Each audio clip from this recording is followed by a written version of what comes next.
YouTube viewers அனைவருக்கும் வணக்கம். இன்றைக்கி நம்ம இந்த வீடியோவில் கும்பராசிக்கான ஜூலை மாத ராசி பலன் பற்றி பார்க்க போகிறோம். கோச்சார கிரகங்கள் அமர்வு பொறுத்து தான் இந்த ராசி பலன்கள் கணக்கிடப்படுது. அப்படி பார்க்கும்பொழுது ஜென்ம ராசி அப்படின்னு பார்க்கும்பொழுது கும்பராசியில் ஒன்றாம் வீட்டில் சனி உட்காந்துருக்கு. சனி பார்த்திங்கன்னா சுயஸ்தானத்தில் உட்காந்துருக்கிற பட்சத்தில் நமக்கு சில விஷயங்கள் தாமதமாக ஆக்கிட்டு இருக்கிற மாதிரியான சூழ்நிலைகள் இருக்கும். என்ன ரீசன் அப்படின்னு பார்த்திங்கன்னா ஜென்ம சனி போய்கிட்டு இருக்கு. ராசியில் சந்திரன் இருக்க பெறுவாங்க இல்லையா. இப்போ சனியும் சந்திரனும் சேர்ந்துருக்கனால அதிகபட்சமான பயணங்கள் செஞ்சுக்கிட்டே இருக்கிற மாதிரியான சூழ்நிலைகள் இருக்கும். பயணங்கள் செஞ்சுக்கிட்டு இருக்கிறது மனக்கசப்புகள் ஏற்படுறதுக்கு உண்டான காலமாகவும் இருக்கும். என்ன ரீசன் பார்த்திங்கன்னா பக்கத்துலேயே ராகுவுடைய தாக்கமும் இருக்குது. சனி சந்திரன் ராகு 3 இணைவுகள் நடக்கிற காரணத்தினால சின்ன சின்ன விஷயங்கள் பெரிய பெரிய கோளாறுகள் ஏற்படுத்துறதுக்கு உண்டான வாய்ப்புகள் உண்டு. மன அளவில் நிம்மதியாக இருக்கணும் அப்படின்னு பார்த்திங்கன்னா பெரிய விஷயங்களை தலையிடாமல் இருக்கிறதே போதுமானது. ஜென்ம சனி அதிகபட்சமான செலவுகளை இழுத்து வச்சுக்கிட்டே இருக்கும். ஸோ புது செலவுகளில் உங்களை நீங்கள் இணைச்சிக்காமல் இருக்கிறது ரொம்பவே நல்ல விஷயமா இருக்கும். ஜென்மசனி நடக்கிற காலகட்டத்தில் கடனாளியாக மாறுறது அப்படின்றது தான் விதிவசமாக நடக்கக்கூடியது. அதுவும் ஆட்சி சனி அப்படிங்கிற காரணத்தினால பெரிய அளவில் பிரச்சனைகள் வராது அப்படின்னு சொல்லுவோம். பெரிய அளவு பிரச்சனைகள் வரலைனாலும் சின்ன பிரச்சனையாக இருந்தாலும் அது பிரச்சனை தான். அதனால் புது பிரச்சனைகளை தலையிடாமல் இருக்கிறது உங்களுக்கு மிகவும் நன்மை அப்படிங்கிறது ஒரு விஷயம் இருக்குது. அடுத்து 2ஆம் வீடு குடும்பஸ்தானம் மற்றும் தனஸ்தானம். இங்கே பார்த்திங்கன்னா ராகுவுடைய அமர்வு இருக்குது. ராகு குடும்பஸ்தானத்தில் இருக்கும்பொழுது எப்படி இருக்கும்னா வீட்டுக்குள்ளே இருக்கும்பொழுதே நம்ம தனிச்சு இருக்கிற மாதிரியான ஃபீலிங் இருக்கும். நமக்கு பார்த்திங்கன்னா எல்லாரோட மிங்கிலாகி பேசுகிறதுக்கு உண்டான ஒரு சின்ன மனப்போக்கு கூட வராது. என்ன ரீசன்னா ராகு ஒதுங்கி இருக்கிறதுக்கு செய்யக்கூடிய ஒரு கிரகம். எல்லாரோடையும் சேர்ந்து இருக்கிறதுக்கு உண்டான தன்மையை நம்ம மனசுக்கு கொடுக்காது. நமக்கே பார்த்திங்கன்னா எல்லாரோடையும் சேர்ந்து இருக்கிற இன்ட்ரெஸ்டே வராது. கொஞ்சம் மன அழுத்தங்கள் ஜாஸ்தியாக இருக்கிற காரணத்தினால சனி ராகு இணைவை பொறுத்த வரைக்கும் பொதுவாக தொழில் ரீதியான விஷயங்களை வரவுகளை இன்கம் நிறைய வரத்துக்கு உண்டான வாய்ப்புகள் உண்டு. வரவுக்கேற்ற செலவுகள் இருக்கும். ஆனாலும் நமக்கு வரவுகள் அப்படின்றது மேலே வந்துக்கிட்டே இருக்கும். தாராளமாக செலவு செய்யக்கூடிய விஷயங்கள் எல்லாத்தையுமே நம்ம செய்வோம். ஆடம்பர வஸ்துக்கள் வாங்கக்கூடிய நேரம் அப்படின்னு சொல்லலாம். வீட்டுக்கு தேவையான ஆடம்பர விஷயங்கள் எல்லாத்தையுமே நம்ம வாங்குவோம். பொருட்கள் வாங்குறது, அதுக்கப்புறமா பார்த்திங்கன்னா ஆடை ஆபரண சேர்க்கைகள், இந்த மாதிரி விஷயங்கள் எல்லாமே நமக்கு 2ஆம் வீட்டில் இருக்கக்கூடிய ராகு கண்டிப்பான முறையில் செய்யும்.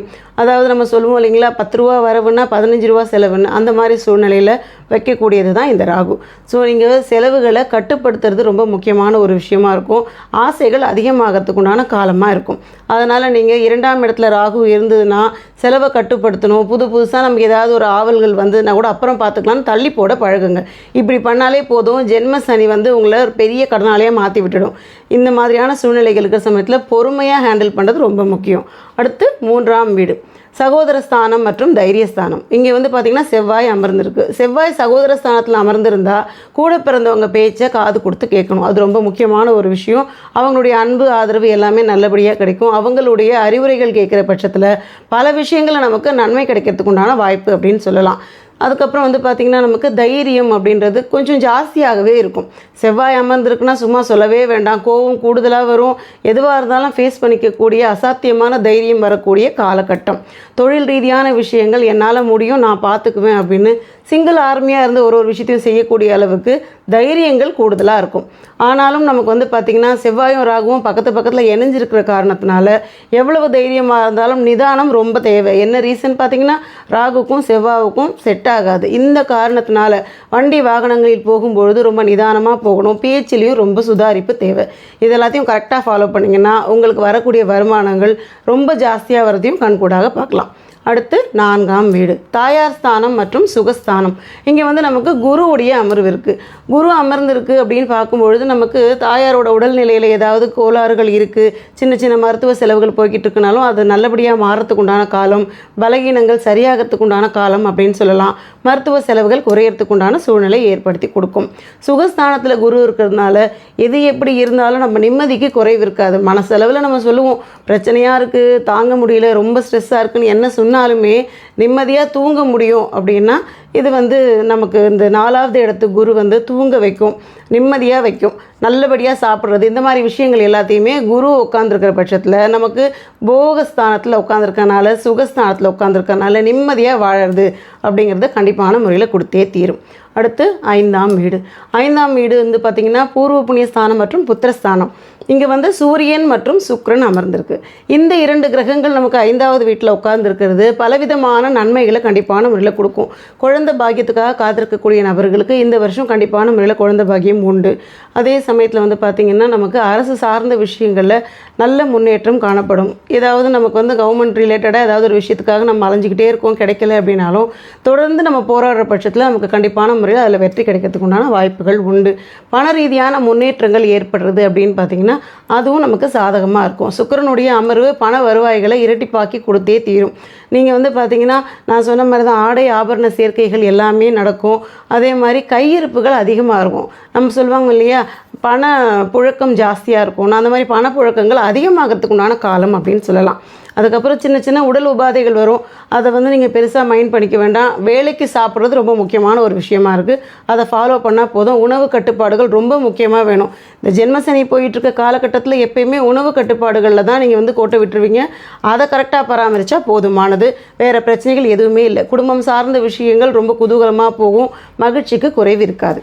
அடுத்து 6ஆம் வீடு. 6ஆம் வீடு நோய் ஸ்தானம் மற்றும் எதிரி ஸ்தானம். இங்கே வந்து பார்த்திங்கன்னா புதனுடைய அமர்வு இருக்குது. நமக்கு 6ல் புதன் உட்காந்துருக்கு அப்படின்ற பட்சத்தில் என்ன மாதிரி இருக்கும்னா கால்களில் சின்ன சின்ன வலிகள் ஏற்படுறதுக்குண்டான வாய்ப்புகள் இருக்குது. நரம்பு சார்ந்த வலிகள் வரத்துக்குண்டான விஷயமா இருக்கும். அதே சமயத்தில் வந்து பார்த்திங்கன்னா செலவுகள் கூடுதலாக இருக்கிற மாதிரியாக இருக்கும். இப்போ புதனுடைய காரகத்துவங்கள்னு பார்த்திங்கன்னா பேச்சு வந்து என்ன பேசுகிறோம் அப்படின்னு தெரியாதனமாக வார்த்தையை விட்டுருவோம். அதனால தான் நான் உங்களை நிதானமாக இருக்க சொன்னேன். பேச்சில் சுதாரிப்புன்றது ரொம்ப முக்கியமாக தேவை. அடுத்து வந்து பார்த்திங்கன்னா எதிரி ஸ்தானம் அப்படின்னு பார்த்திங்கன்னா சின்ன சின்ன பசங்கள்லாம் வந்துட்டு நம்மக்கிட்ட வந்து பின்னாடி ஏதாவது புரளி பேசுகிறது இந்த மாதிரி விஷயங்கள்லாம் நடக்கிறதுக்கு உண்டான சான்ஸ் இருக்குது. அதெல்லாம் பெருசாக கண்டுக்கவே வேண்டாம். ஏன்னா 5ஆம் இடத்து சூரியன் இருக்கிற பட்சத்தில் இந்த 6ஆம் இடத்துல இருக்கக்கூடிய புதனை ஒன்றும் பண்ண முடியாது, அது மறைச்சிரும். அதனால் எதிரிகள் பற்றிலாம் யோசிக்க வேண்டிய அவசியம் இல்லை. பேச்சு சுதாரிப்பு இருந்தால் போதுமானது. வருமானம் அப்படின்னு பார்க்கும்பொழுது நமக்கு நல்ல வருமானம் வரத்துக்கு உண்டான வாய்ப்புகளை ஏற்படுத்தி கொடுக்கும். 8ஆம் வீடு. 8ஆம் வீடு ஆயுள் ஸ்தானம். இங்கே வந்து பார்த்திங்கன்னா கேதுவுடைய அமர்வு இருக்குது. 8ல் கேது இருக்குன்னா மருத்துவ செலவுகள் அப்படின்ற விஷயம் போய்கிட்டே இருக்கும். நம்ம என்ன இருக்கோ இல்லையோ திடீர்னு ஹாஸ்பிட்டலுக்கு போயிட்டு ஏதோ ஒரு சிகிச்சை பண்ணிக்கிட்டே இருக்கிற மாதிரியாக இருக்கும். இதுக்கு ஒரு முற்றுப்புள்ளி வைக்க முடியலையே அப்படின்ற மாதிரி சூழ்நிலைகள் இருக்கும். குரு பயிற்சிக்கு அப்புறமா பார்த்திங்கன்னா குருவுடைய பார்வை கேதுவுக்கு கிடைக்கிது. இப்போ கேதுவுக்கு குரு பயிற்சிக்கு அப்புறமா கிடைச்ச இந்த பார்வை வந்து என்ன பண்ணும் அப்படின்னு பார்த்திங்கன்னா மருத்துவ செலவை குறைக்கும். நீங்கள் மாற்று மருந்துகள் சாப்பிட்றதுக்கு உண்டான வாய்ப்பை ஏற்படுத்தி கொடுக்கும். உடல் ஆரோக்கியம் மேம்படும். ஆயுள் விருத்தி ஏற்படும். அதாவது நமக்கு ஏதாவது ஆயிடுமோன்ற பதட்டத்தில் இருந்த நபர்கள், ரொம்ப பலகீனமான நபர்கள் எல்லாருக்குமே ஒரு புத்துணர்வு கிடைக்கும் அப்படின்னு சொல்லுவோம் இல்லைங்களா. புது பொலிவோட புத்துணர்வோட செழிப்பாக இருக்கிறதுக்கு உண்டான காலம் அப்படின்னு சொல்லலாம். கண்டிப்பான முறையில் ஆரோக்கிய குறைபாடுகள்லாம் நீங்கி வளமாக வாழறதுக்கு உண்டான அந்த தன்மையை கண்டிப்பான முறையில் இந்த கேது கொடுத்துரும். ஜூலை மாதத்திற்கான வழிபாடு. அதாவது நமக்கு ஜென்மசனி போயிட்டுருக்க காலத்தில் வந்து பார்த்திங்கன்னா ஆட்சி செய்யக்கூடிய சனி அங்கே ஆட்சி செய்து உட்காந்துட்ருக்காரு. இந்த காரணத்தினால குலதெய்வ வழிபாடு செய்யுங்க. ரொம்ப முக்கியமாக இந்த மாதத்தில் வந்து பார்த்திங்கன்னா நீங்கள் குலதெய்வத்தில் வழிபாடு பண்ணிங்கன்னா பலவிதமான பிரச்சனைகள்லேருந்து தீர்வுகள் கிடைக்கும். மன அழுத்தம் குறைஞ்சு சந்தோஷம் அதிகமாகிறதையும் கண்கூடாக நீங்கள் பார்க்கலாம். அதிகமாக உபயோகப்படுத்த வேண்டிய வண்ணம் பார்த்திங்கன்னா வெள்ளை கலர் யூஸ் பண்ணுங்கள். வெள்ளை கலரை யூஸ் பண்ணும்போது பார்த்திங்கன்னா உங்களுக்கு இந்த பண வருவாய்கள் தடையில்லாமல் வர்றதையும் நீங்கள் கண்கூடாக பார்க்கலாம். இன்றைக்கி நம்ம இந்த வீடியோவில் கும்ப ராசிக்கான ஜூலை மாத ராசி பலன்கள் பற்றி பார்த்தோம். அடுத்த வீடியோவில் மீன ராசிக்கான ராசி பலன் பற்றி பார்த்துடலாம். இந்த வீடியோ உங்களுக்கு பிடிச்சிருந்தா லைக் பண்ணுங்கள், ஷேர் பண்ணுங்கள், சப்ஸ்கிரைப் பண்ணுங்கள். டவுட் இருந்தால் கமெண்ட் பண்ணுங்கள். நன்றி, வணக்கம்.